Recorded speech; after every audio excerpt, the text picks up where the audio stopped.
Last video में हमने fonts और टेक्स्ट शेडो के बारे में पढ़ा था, तो अभी हम सीखेंगे 2D ट्रांसफार्म्स और 3D ट्रांसफार्म्स क्या होते हैं। तो ट्रांसफार्म जो है ना वो बेसिकली यूज़ होता है किसी भी एलिमेंट को हम जो है ना मूव करते हैं किधर, या रोटेट करते हैं या उसको स्केल करते हैं, तो इन चीज़ों में वो काम आता है। जैसे ये देखें आप, ये माउस इसके ऊपर कर रहे हैं तो ये इर्द गिर्द घूम रहा है, तो इसकी एनिमेशंस को यानी कि बनाने में काम आता है ये ट्रांसफार्म की ये प्रॉपर्टीज़ होती हैं, जैसे ट्रांसलेट हो गया, रोटेट हो गया, स्केल हो गया, और भी बहुत सारी हैं, मगर ज़्यादातर जो इस्तेमाल हम करते हैं वो ये करते हैं रोटेट, बाकी का इतना इस्तेमाल नहीं होता। तो देखें ये जो है एक डिव को ट्रांसफार्म कर रहा है 50 पिक्सल और 100 पिक्सल में, तो इसका इस्तेमाल हम करके देखते हैं। जैसे यहाँ पे हमने एक ये बनाया हुआ है डिव ए क्लास के नाम से, ठीक है। तो मैं इसी ए क्लास को ट्रांसफार्म प्रॉपर्टी डालता हूँ यहाँ पे, ये रही हमारी ट्रांसफार्म, और इसमें ट्रांसलेट इसका यानी कि इस्तेमाल हो रहा है। जो क्लास है उसमें कुछ 50 पिक्सल की ये यानी कि उसकी विड्थ हाइट दी हुई है। अब इसको मैं अगर रिफ्रेश करूँगा ना तो आप देखेंगे इस पे इतना डिफरेंस तो नहीं आया, क्योंकि हमारा ये डिव जो है बहुत यानी कि अभी जूम्ड है। मगर इसको अगर हम 150 करके देखें और इसको रिफ्रेश करें तो ये देखें ये इधर से इधर मूव हो गया। तो ये जो है ना इसकी इस पोजीशन को स्पेसिफाई करता है कि कहाँ पे दिखना चाहिए ट्रांसलेट, और इसके अलावा इसका इतना यूज़ नहीं होता। ये रोटेट हमारा ज़्यादा सबसे यूज़ होता है, तो इसके बारे में आपको बताता हूँ। अभी यहाँ पे लिखेंगे हम ट्रांसफार्म के अंदर रोटेट। अब यहाँ पे जिस डिग्री में हम इसको रोटेट करना चाहते हैं ना वो डिग्री लिखेंगे, जैसे 20 हो गई DEG, ठीक है।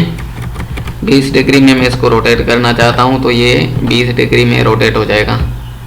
इसी तरह मैं इसको अगर 90 में करूँ तो यहाँ पे 90 लिखूँगा,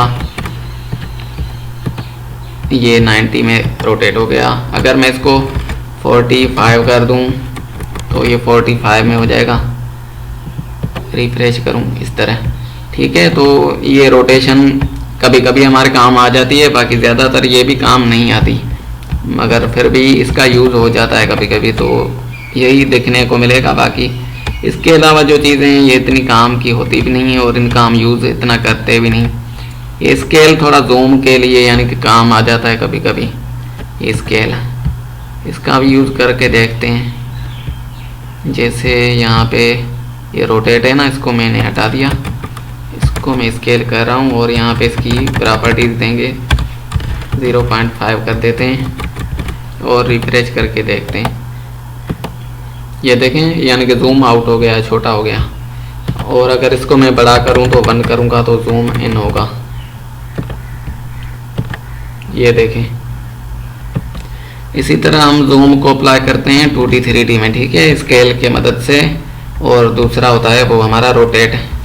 इसके अलावा दूसरी प्रॉपर्टीज़ होती हैं CSS की 3D ट्रांसफार्म्स।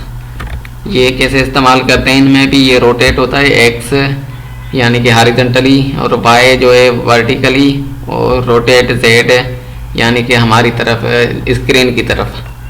तो ये भी हम रोटेट कर सकते हैं एक इमेज को, ये सारी चीज़ें हम अप्लाई कर सकते हैं। चलो इन तीनों का एक साथ में करता हूँ। यहाँ पे रोटेट अगर X करेंगे इसको 90 DEG, ठीक है, तो क्या होगा, हॉरिजॉन्टली ये 90 डिग्री में रोटेट होगा, जो कि अभी कुछ फ़र्क नहीं पड़ा। और ऐसे ही यहाँ पे Y अगर स्पेसिफाई करेंगे, सॉरी कैपिटल में लिखना होता है, और यहाँ पे Z, इनको भी 45 DEG कर देते हैं यानी कि डिग्री, और इसको भी ऐसा ही कुछ कर देते हैं, इसको भी ऐसा ही कर देते हैं, ताकि एक जैसी यानी कि डिग्री इस पर कुछ ना कुछ इस पर अप्लाई हो। ये देखें इसकी साइज़ में डिफरेंस आ गया, और इनमें क्योंकि मैंने स्केल डाला हुआ है ना तो इसीलिए साइज़ चेंज हो गई।